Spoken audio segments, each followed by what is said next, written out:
to the Back in Business podcast. I'm business writer and broadcaster, Mickey Clark. He is, and he's the biggest in the business. And I'm the small business journalist. Liz Barkley, his long-suffering sidekick. And you're getting bigger by the minute now. You're getting bigger by the minute now, Mickey, that the pubs are open again. I know. I can't see my feet anymore. It's been terrible.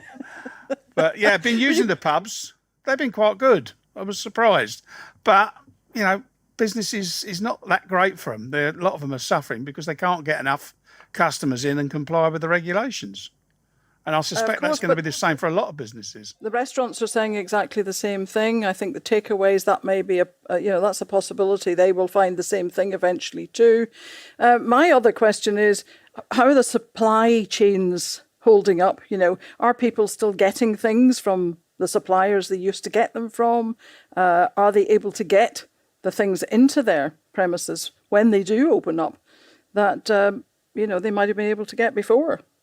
I think for the supermarkets, it's never been a problem. It's because they couldn't turn it around quick enough because everyone was going in and hoarding. You can only get the stuff into the warehouses and then distributed during a certain amount of time. And once things settled down, it was back to normal. But certainly smaller suppliers, restaurant suppliers, I would imagine it's more difficult. I think there's probably more being done over the phone or online now. People are going with the goodwill they've got with their suppliers, which they've had for a number of years.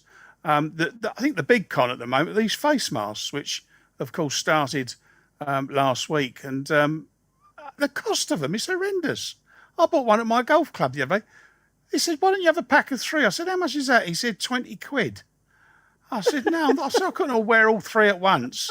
£7.50 for a face mask, a bit of old rag. What's all that about? There's a lot of face to cover there, Mickey. Well, I know that. They're trying to shut you up. It wouldn't fit anyway. My ears I had cauliflower ears in the end. The elastic's not long enough. And my glasses steam up. We'll have to make you one specially. We'll have to have one built specially to fit. It might stop you talking so much. Okay, so find us on LinkedIn if you'd like to be part of the conversation, or on Twitter where we comment on all the business news as the week goes by, or you can email us at contactus@backinbusiness.org.uk. Our Director of Public Affairs Policy and Communications, Simon McVicker, is here. Simon, what's your views on the news this week? Have you got your... Well, you haven't got your face mask on, but I'm sure you've got one in your pocket. I have it in my pocket ready to use any moment. But it was the end of term this week for the House of Commons. They're all on holidays now. But it was bad for the government because the select committees gave their sort of end of term report. And 4 major select committees really did hammer the government's handling of the crises and its preparedness for the economic recession that is on its way. And if I just give you a flavour of this, the Treasury Select Committee said that the government had drawn a line under 1 million freelancers that had been excluded from the Selfemployed scheme and warned that these people were in danger of being plunged into poverty. The Culture and Media and Sport Select Committee said that the COVID-19 threat was the biggest threat to the UK's culture and sporting institutions and workforce, and the government's response did not live up to the size of this crisis, and its package was late and it hasn't saved jobs. And the Public Accounts Select Committee said the government's response was rushed, chaotic, and its solutions were often one size fits all.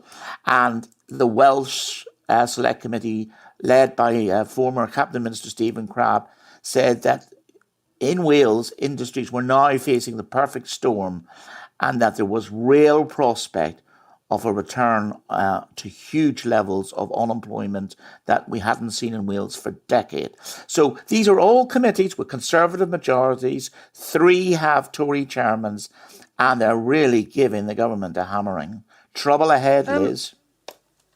Is the problem with the one size fits all thing really much bigger, perhaps, than we've been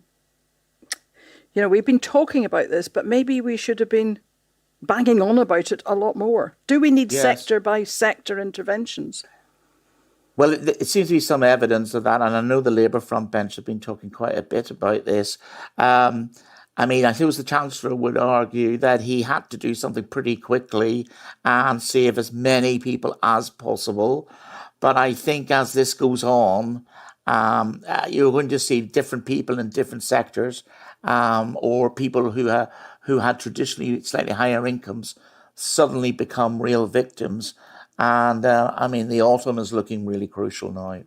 From what Simon is saying, it's the freelancers like you and me, Simon himself, Declan, and our three guests on this podcast who are really going to be the ones who are left out. So are you saying, Simon, there is no more to come for freelancers? No, there is no more. And indeed, the people on the self-employed scheme at the moment, that's ending quite soon, I think end of August. So they will then be on their own. So the whole self-employed, 5 million odd, are going to be on their own this autumn. And not only has it come through that the message from the government is a mixed one that people are confused by, their timing is appalling. They chose last week to announce that as of next year, freelancers, self-employed and small businesses earning under, I think it's 85,000 a year, will be forced to submit their tax forms online. They will need new software to pay for. They will need education, training. And, some of the papers are absolutely scathing about this sort of thing, that while people are struggling to keep their heads above water and make their businesses survive, this is the last thing that small businesses want. Yes. And there was something else. They've delayed the review of business rates for another year. And, the retail sector said that is crucial to get that right. But I do think there's some interesting signs in the rest of Europe of maybe the way our government might go. I mean, we've seen Ireland announce yesterday that it's going to keep its furlough scheme going now until the end of April 2021. And it's based on the German Kurzarbeit scheme, which allows companies to keep people for a year and get their salaries subsidised. So that seems to be a trend in Europe. Whether our government will go down that route or not is open to question, but we're seeing it in other places. Declan Curry, our business editor, is here too. Declan, you've been nodding as Simon's been talking and waving frantically. What's your take on all of this? It was interesting, I thought, that in particular, Simon mentioned the Treasury Select Committee's attack on the government and its treatment of freelancers. And of course, that committee is headed up by someone who used to be a Treasury Minister himself, Mel Stride, who a lot of freelancers blame for the loan charge situation. But there's a guy who knows how the Treasury works from the inside, having a go at the government as well. Actually, I was waving because I had a money-saving tip for Mickey, which is just tape an old tenner across your mouth. It's going to be a lot cheaper than buying those masks that they're trying to flog you on the golf course. Hey, hang on a minute, Declan. He'd have to open his wallet to get a tenner out. You know that tenner that he's got in there has been there for centuries. I was thinking more of an old white fiver. Like a bed sheet. You probably have one of those that you still haven't spent since the day that you earned it. But this week we've seen a really strong sign of recovery. And it's come from the high street of all places. Retail sales figures show that shopping has bounced back, with sales almost back to where they were before coronavirus struck. Now, big question for economists is, was that us just catching up with all the shopping that we wanted to do while the shops were closed, or is it a sign that confidence is back and that recovery is on the way? When you look under the bonnet, the news is a lot less cheerful. First of all, we're doing a lot more of our shopping online than we used to. Even though the shops have reopened, we're now doing a third of our shopping on the internet, which is great for the likes of Amazon, great for the likes of Ocado. But if it becomes a permanent change, then it's going to leave a lot of retailers, particularly chain retailers, with far more shops than they actually need. And we're seeing some businesses struggle because of where they are. This perversely might help shops that are in rural areas or in market towns, because when you've got NatWest telling 50,000 of its workers that they're going to be working from home until next year, that's bad news for those cafes, sandwich shops, pubs that rely on office workers popping in. So it's bad for the likes of Pret, bad for the likes of Itsu, and bad for city centres with a lot of office workers. So central London, Leeds, Manchester, Cardiff, Edinburgh, and to some extent Glasgow as well. Who it helps are those local businesses in the suburbs and the market towns, because people working from home are still going to want to pop out during the day. They may still want to go out and get a cup of coffee, and they're going to do that in neighbourhood shops that are closer to where they live. There are a couple of other surveys around that suggest recovery is still a little way off. GfK's regular survey of confidence among consumers show that that has stalled this month. Spending in the pubs and restaurants, well, they're open again, so we're spending again, but it's a lot less than we were a year ago. It's still down around 30%. And you look at the sort of analysis of credit card statements and bank transactions, and they show that there's a real caution there about spending on big items like a new sofa or a fridge freezer. I think the comment of the week came from one of the interest rate controllers at the Bank of England, Jonathan Haskell, who said, if you want to get consumer confidence back, if you want to get consumers spending again, you need proper testing for coronavirus. You need proper tracing for coronavirus. That's got to be in place before recovery really starts to bed in. Simon, this is what you've always said, confidence. It's down to confidence. Will the masks increase confidence or not? Well, I don't know. We've been joking about them.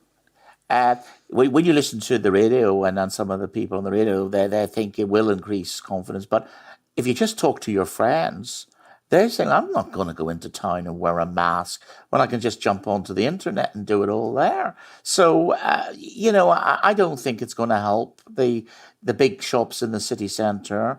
The local shops will still have to operate because people need to get their stuff somewhere, especially food. But I think that, if you're going to buy clothes, you might as well just buy them online now. It's interesting. I drove into Canterbury last week, and normally the traffic's impossible, particularly on a nice sunny day. It was empty.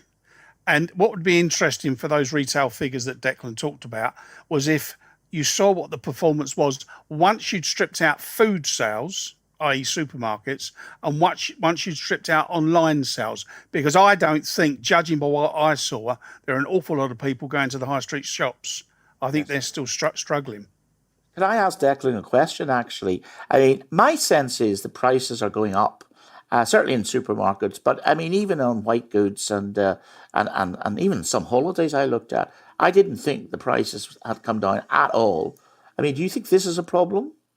It's funny because you're not the first person I've heard say that, and yet the official figures show that price rises are really, really low. Inflation came in at just 0.5% when those figures came out most recently. Simon, you'll be interested to hear that I have finally been able to book some flights to Belfast for my sister's wedding. What for? Congratulations. Sorry, I shouldn't be laughing, but it's just about the closest place we can all get to that has a strip of water in between. This is A long-running saga, and B, the limit of my travel aspirations now for this year. But I'm paying a lot less for those tickets than I used to. That is a good point. Declan and Simon, thank you. We'll hear more from you. But we are talking about rural businesses this week. Mickey, down your way, most people think that's farming, don't they? Yeah, and this week, ironically, we've started the harvest season. They're starting to harvest the wheat. They're starting to thin out the apples, and the hops have reached the top of the poles. So it's all shaping up. I think it's been a reasonable year for many of them. But yeah, you're quite right. If there's traffic trundling past today, it's more likely to be a tractor than a car or a lorry. So there you go. But rural areas are full of people doing all sorts of different things. You know, there's accountants in sheds at the bottom of the garden. There's workshops where people make everything from jewellery to pottery, IT consultants, freelancers from all different sectors. And we've got three of them with us. Sue Howarth is the co-director of the Family Business Network. That's a partner for Back in Business. That's based in Cumbria. And Sue also runs her own business. Amy Solon? Is that right? That's Have correct, I got the yes. pronunciation right? That's it. Is a hypnotherapist in Fife in Scotland and develops training and coaching programs. And Sue Harbottle Sear runs. Now, Sue, is this Concepts or Concepts from East Sussex? And she helps small rural businesses access the benefits of the digital world. Now, we've got a thing here, Mickey. Can I just say that I'm going to call Sue Howarth Sue H, and Sue Harbottle Sear Sue S, just so that we can keep the conversation flowing. Sue Harbottle Sear Sue S. Concepts is helping small rural businesses access the benefits of the digital world, but that can be extremely difficult in rural areas, can it not? Because connectivity is a big issue. Yes and no. Connectivity really has improved over the last year or so. And it has become a lot easier for people to go online, whether that is via a broadband fast fibre network or whether that's by simply the phone signals, i.e. 4G, having arrived. So that problem is becoming less. But for those who still struggle, companies such as mine are the way that they can appear online, whether that is, making sure their social media runs, whether, it answers their website inquiries, etc., etc. And then obviously somebody like me picks up the good old phone and says, hello, this is going on. How are we going to deal with this?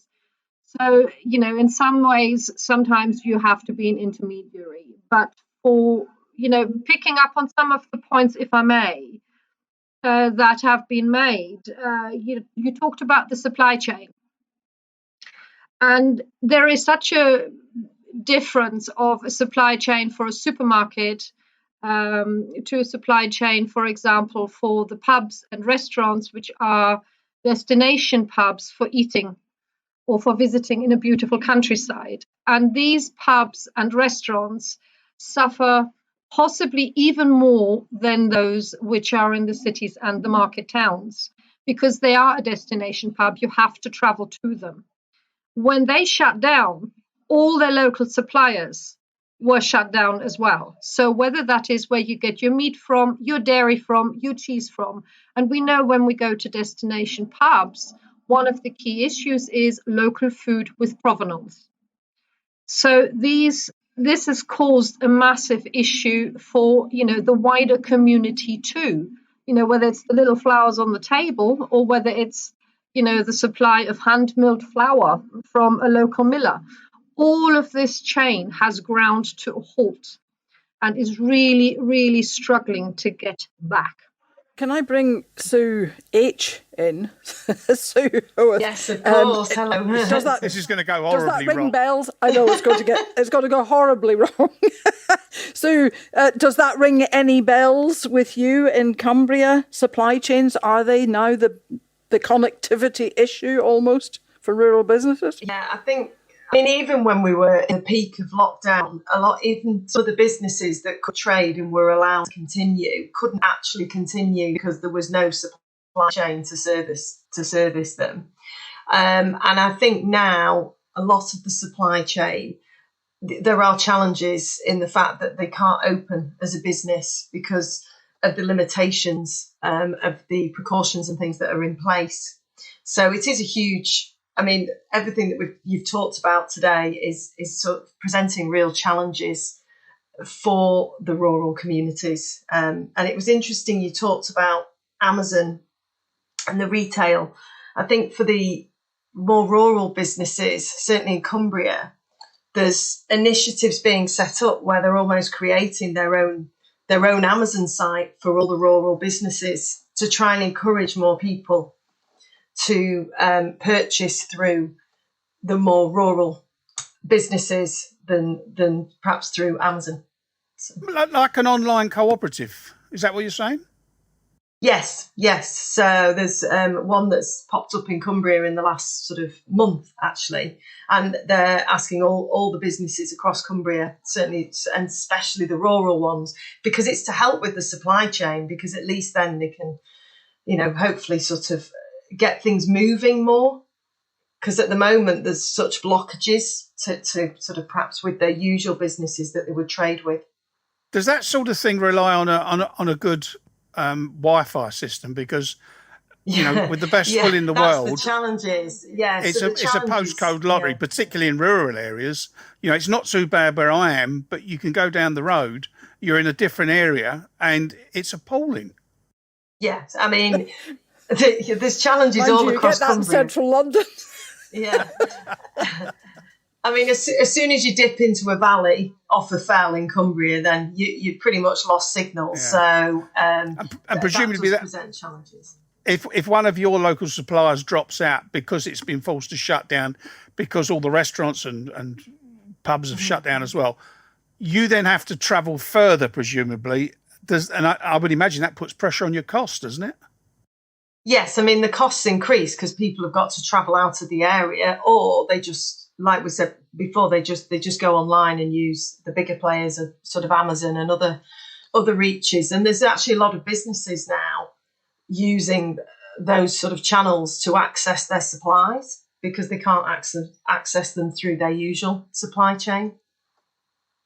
Amy, you're working in a slightly different field because you're a hypnotherapist, but you are developing training and coaching programs. So presumably a lot of that depends on the internet, etc. But what's your experience in Fife?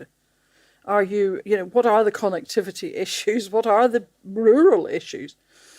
Well, it's interesting both what Sue H and Sue S were saying, because I can identify with everything that has been discussed. Firstly, in terms of the supply chain, I don't have a supply chain necessarily aside from Wi-Fi, but what I've heard a lot through, I'm involved in a lot of different local business networks, and for those who do rely on a supply chain, I've heard a lot, accessing timber, for instance. The work is there, the business is there. It's which is fantastic for local tradespeople, but the supplies are not there. So that's a huge difficulty that I've heard from many people within my networks. On a slightly different but related point, what I've very much noticed within Fife as a whole, and Fife is quite a disparate area. It's a big landmass with towns dotted around. But what I've noticed in terms of community encouragement and initiatives, I suppose, is a huge shop local kind of initiative. So that's been really lovely to see. So people are, not that they're moving away from the high street, but I think we are all very, very supportive of each other in businesses to refer business, to shop locally where we can. And in terms of Wi-Fi for me, yes, all of my work is now delivered online. Where I am specifically, I'm very lucky. My Wi-Fi has not let me down once, which is remarkable considering for 4 months my work has been 100% online. But that is a few miles up the road, like you said earlier. People do not have the same experience that I do. So it's very mixed. I'm lucky, but a neighbour a few streets down is not so lucky. We're on the fibre network, which is an absolute blessing for me at the minute. I couldn't survive otherwise. Simple as that. You were not in agreement, Sue. Yeah, we'll both not.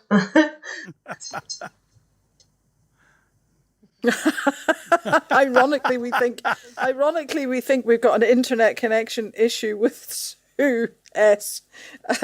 And in the meantime, then Sue H. We'll come back to Sue S when we get her back on the line. It's ironic that we should have been talking about how things have improved.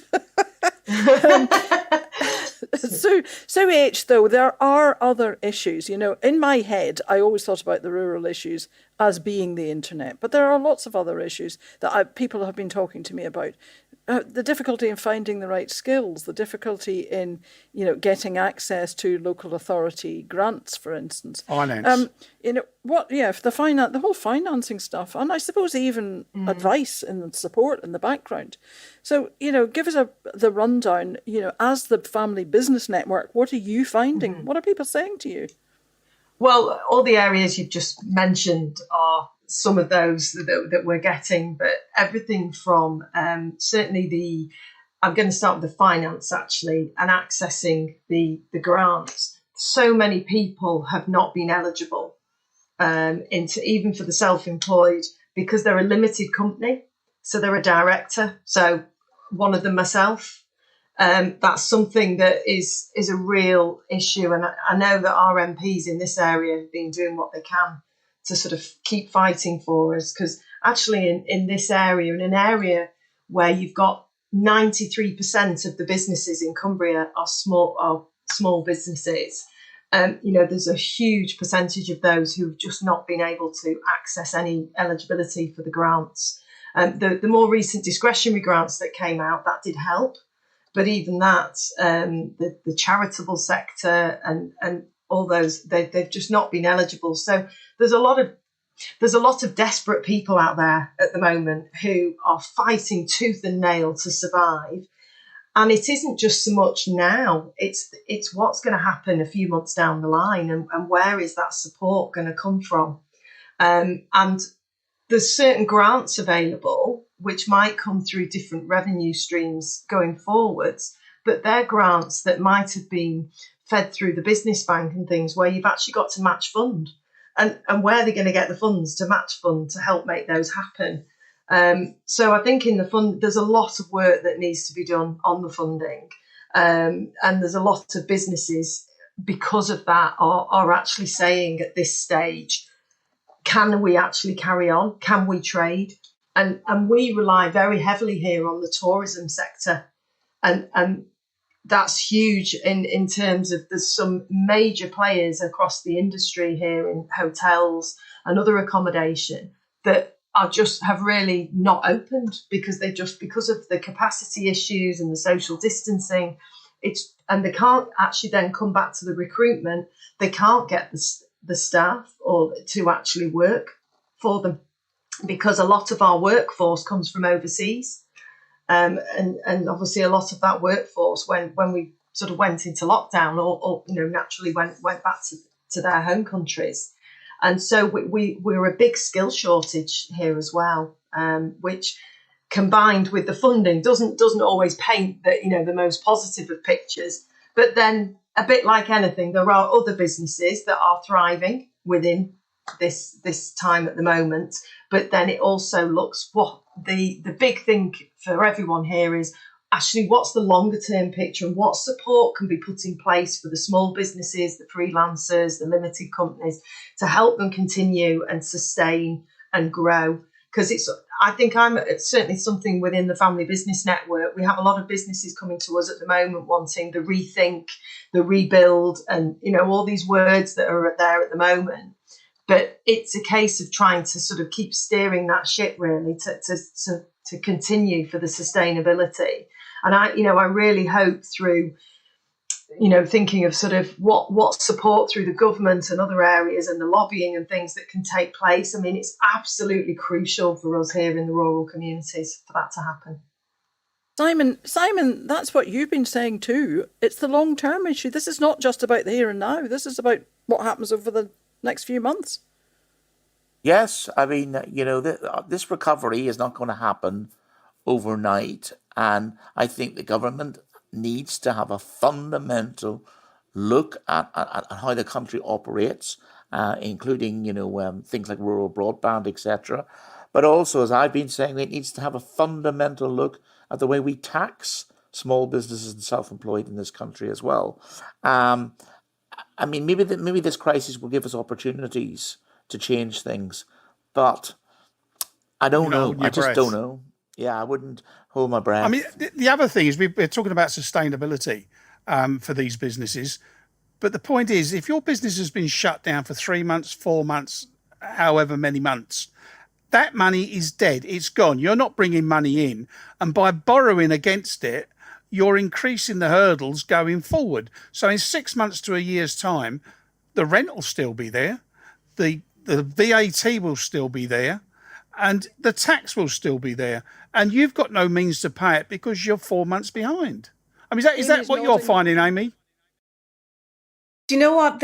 I'm so vehemently nodding because this rings such a bell for me. Not in my particular circumstance, but my husband is, like you brought it up, Sue H, about the limited company director. My husband is a limited company director, and it has been financially a huge burden on us. And yeah, he had access to he had access to loans, which is great, but like you've just said, Mickey, that all needs to be paid back further down the line with 4 months of zero income aside from what the government very kindly given us, which is very little. So it's been tough. Now there has been opportunity from that, more from my perspective, but for people who have been limited company directors and others, they've been left behind as from my perspective anyway, and it seems very inequitable how 1% of the population have been treated in one respect and others in a different way. Sue S has reconnected. Sue, I know we kind of lost you when you had a point that you were pressing to make. Sorry about that. Yes, I also want to kind of come back onto what Amy has just said, and also onto Mickey's comments. The shop local, I'm really glad to hear it working in some areas. I have to say, down here in East Sussex, it is not working that well, despite all of our efforts, because the people who have relied on the farm shops, greengrocers, all of these kind of guys to get their flour, milk, whatever, that they couldn't get in the supermarkets, loved us to bits, and now they're all kind of back at supermarket, and the farm shops are now struggling again. So that is a really sad thing to see. And yes, we are trying to push and promote as much as we can. But perhaps here in the southeast, so I'm not that far away from Mickey, actually, in East Sussex.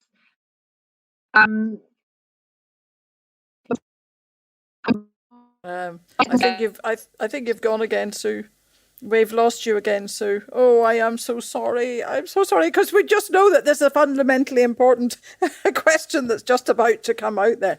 But a lot of, Amy and Sue H, a lot of these issues are shared with, a lot of the small businesses that we've talked to in towns and in cities, whatever. From the rural point of view, though, is there the feeling that rural businesses haven't really had as big a voice as some of the businesses in the cities, in the towns? I think through the family business network and the family businesses that we obviously deal with, I think it depends on the community where they live, is a real factor to this. And some communities have absolutely pulled together and, they're working together, and there's some amazing examples of resilience and adversity and that collaboration. I mean, that's huge in this. It's what collaborations can happen to become stronger together to move forwards. But then there's other sides of the communities where, certainly in agriculture, for some of them, they just get on with it because they're used to isolation, because that's what they do. They farm in very rural areas. And so some of them have actually said they've really sort of felt quite removed because they haven't had that communication. But then where they're missing out is, and we covered sort of, I know this is an area that we're talking about shortly, is, there's the whole loneliness and isolation, which cause mental health and wellbeing problems. And I would say at the moment that's where the communities are having to pull together to help get a voice, because they need that support, because there's a much bigger issue happening here in terms of not just from a business led, but from how it's actually affecting people, because the farmers can't go to the auction marts, they can't go to other places where they would tend to go once a month or once a week, and they haven't got that voice to talk to. So it's in some areas, yes, some of the sectors haven't been represented, but I think actually there's more of an inner issue with these communities in who can they talk to feel like they're having a voice and sort of talk about issues they have. Yeah, I very much agree with that for sure. And I love the word that you used there, Sue, about resilience. It's one of my favorite words. And I think if we as individuals, as communities, as businesses have that resilience and can innovate through these challenging times, well, it's half the battle, really, isn't it? But I very much can identify with what you're saying from my perspective, and what has been really beautiful to see within not just where I'm based in Fife, but in different towns, communities within the region. I've noticed for me lots of referral business from other business owners, and vice versa from me back to them. And I feel, as a small local business owner, that we are very much looking out for each other in that way, and really just keeping our eyes open to create opportunities both for ourselves and for others, and that collaboration as well. I've had some collaboration projects in the last 4 months, which I haven't done a huge amount of before, but for me it has absolutely created opportunities which I'm very proud of. And really, I feel that in many ways I've thrived throughout this. That's not the case for everybody, and my business is set up that it can in this unusual circumstance. But yeah, the biggest thing for me has been that community spirit, and how I have seen rural towns come together and support each other and support local businesses, and that has been really quite joyous to see. That sounds really optimistic. Is there an opportunity here somewhere that we're missing, that we need to be, cashing in on, trying to work together on? Sue S is trying to come back in again. Can you hear me now? Yeah, we can. Yes. Keep shouting. Right. I think sometimes it may be where you are located within the country, where the communities find it easier or not so easy to come together.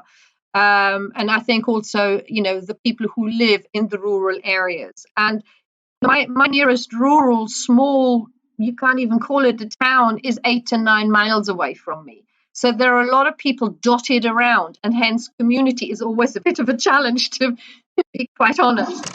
But, taking into account the limited company, I am one too. So I suffered. I work from home, so grants were not doable. The one thing that I would really like to see is that there is some grants or supports available for all of these wonderful ideas and the reshaping of small rural businesses, suppliers, etc. Whether that's having to go online, whether it is help and advice to relook at business, that something like that could perhaps be funded by government, because that would in turn deploy freelancers, small businesses in the local areas, etc., because we kind of know, the pockets are starting to become very empty, and they want to see, whatever they do, a return on their investment.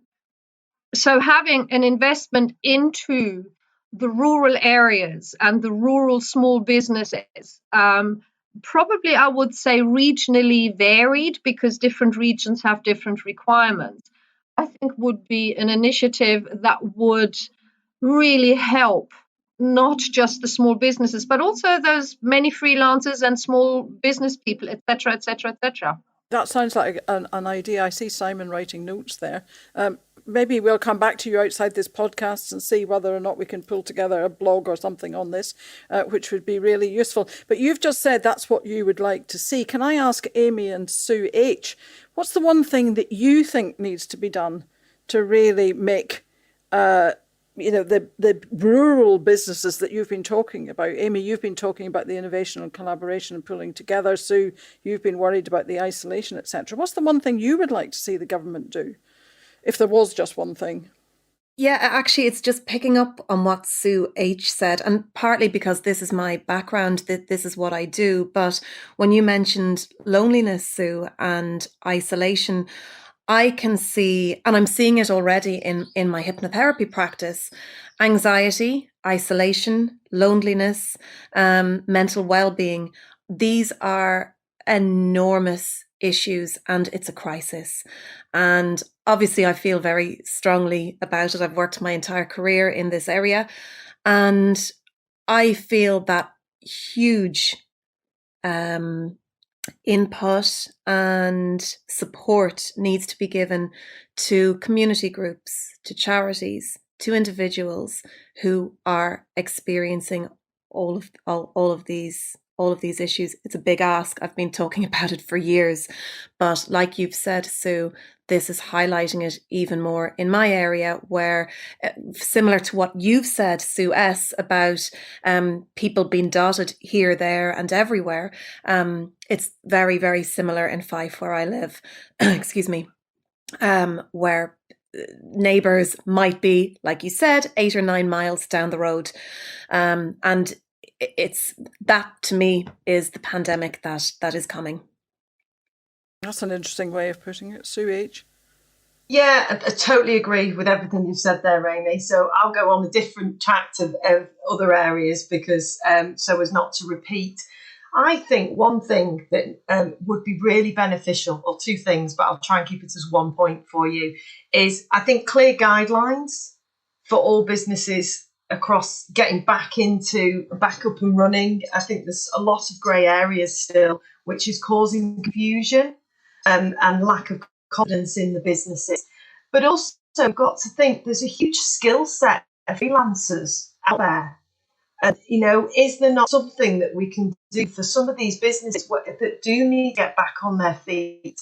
And a bit like what Sue said, with looking, is the funding that be available, which helps put some of the freelancers of small businesses back in the running, really, back in business. But at the same time, they're helping some larger organisations who had to make cuts and changes, and there is skill gaps. So I feel that there should be something that helps fund that. Those are all three really positive contributions, just as ideas as to what we could do. Can I just say before we wind this up, last week we had Katie Matthews on the podcast, and she was talking about the mental health issues too. She works in Northern Ireland, and Katie has just been shortlisted for Young Entrepreneur of the Year at the Great British Entrepreneur Awards for Scotland and Northern Ireland region. So we really do wish her a lot of success. But if she gets that platform, then I think, she will be plugging these issues. So maybe we all need to get our heads together and have a think about what you have said there, Sue, and see whether Katie then can act as a conduit to other people who might be listening and take that forward. And of course, we're delighted that Katie was on the podcast and that she's been shortlisted. And if she wins, you'll hear an awful lot of noise on the end of this podcast. Sadly, I think we probably got to leave it for this week. Thank you, Sue, and Amy for joining us. What about final thoughts? Simon, I see that you have been writing an awful lot there. I'm just wondering what you're thinking about what you've heard. He's booking his holidays. No. Well, Cumbria. He's going to Cumbria because Sue H needs the tourists. Yes. You're welcome anytime.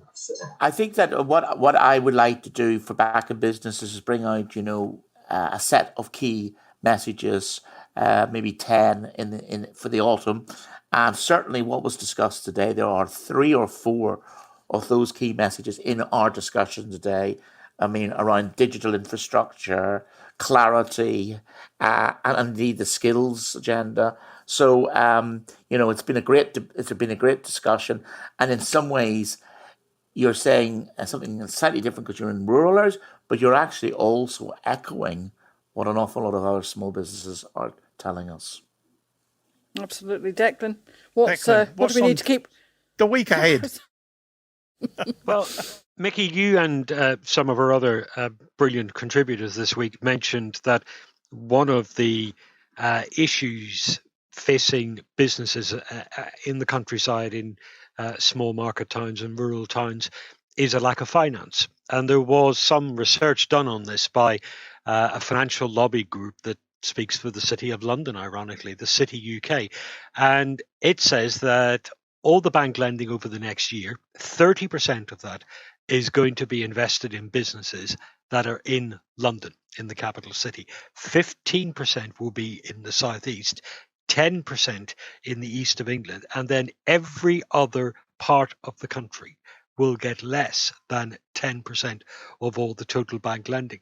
And it's suspected that this regional imbalance is also playing out in the coronavirus rescue loans. Now, we don't know for certain what's happening there because neither the banks nor the government will tell us. They've been blocking freedom of information requests for the regional breakdown on their lending. But we have, the chief executive of the Chamber of Commerce in Cornwall, Kim Conchie, saying that they instinctively feel that there's an institutional bias against places like Cornwall when it comes to the bounce back loans and the CBIL, the larger business loans, because because Mickey, they've seen a lot of businesses that could qualify for the bigger loans for the CBILs not get them and have to take the smaller bounce back loans instead because that's all there was. Yeah, and also they've warned that the sea of debt that's building up in companies, small companies, is somewhere in the region of £100 billion. That's all got to be paid for. And if it doesn't, guess who's going to pick up the tab? You got it, the taxpayer. Yeah, but the taxpayer can afford to pay this back over a long period of time at the moment because interest rates are low. You can't be complacent about it. Well, we bailed out the banks. It's not impossible for business to be supported by the taxpayer in this regard. The other big issue, and it hasn't gone away, is Brexit. Don't forget the transition period runs out at the end of this year. Many businesses want a trade deal in place to avoid a rise in costs, to avoid excess disruption. Michel Barnier, the EU's chief negotiator, was in London this week for negotiations, and he walked out of them saying, the British aren't serious. They're not making any sort of concessions at all. There isn't going to be a deal at the end of this year. And the chief UK negotiator, David Frost, says, we've got to get ready for no deal. I don't think it was him. I think he had a face mask on and we didn't recognise him. I think he's fobbing it all off. Is that the face mask they're selling in Euro Golf Club? Michel Barnier face mask, 3 for 20 quid. Throw darts at, yeah. Oh dear, I can feel another podcast coming on. Collapsing. Oh, thanks ever so much, everybody. Sue H, Sue S, Amy, Declan, Simon, even thank you, Mickey. I would say, if you want to take part in a podcast, if you want to tell us your story, if you want to just make comments, contact us at backinbusiness.org.uk is the email address. Find us on LinkedIn, find us on Twitter. We are business_backin, and next week we're talking to the people in the events sector. So we'll see you then.